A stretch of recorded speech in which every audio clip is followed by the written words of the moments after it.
കുന്നിൻ ചെരുവിലെ ഒരു ഇരട്ടപ്പാറയുടെ വക്കിൽ മേഘരൂപങ്ങൾ പരസ്പരം സല്ലപിക്കുന്ന നീലിമയാർന്ന ആകാശത്തേക്ക് അവൻ കണ്ണു നട്ടിരുന്നു.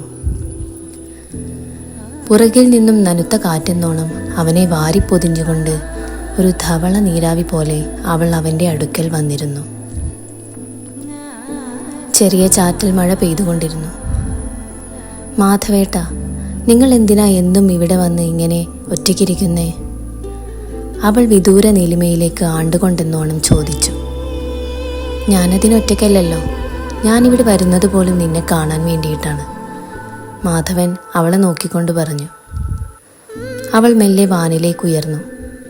എന്നിട്ട് മാധവനെ നോക്കിക്കൊണ്ട് പറഞ്ഞു, മാധവേട്ടൻ മനസ്സിൽ കരുതുന്നത് ശരിയല്ല. എനിക്കിനി ഈ ലോകത്ത് ഒരു ജീവിതമില്ല. എന്തിനു വേണ്ടിയാണ് ഞാൻ ഇനിയും ഇവിടെ ചുറ്റിക്കറങ്ങി നടക്കുന്നതെന്ന് പോലും എനിക്ക് നിശ്ചയമില്ല.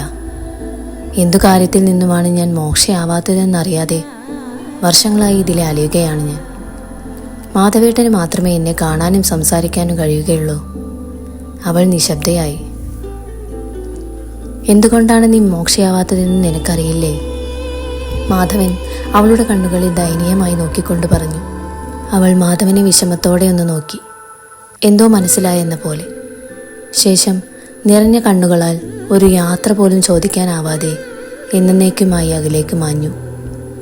മാധവൻ നിസ്സഹായനായി നോക്കി നിന്നു.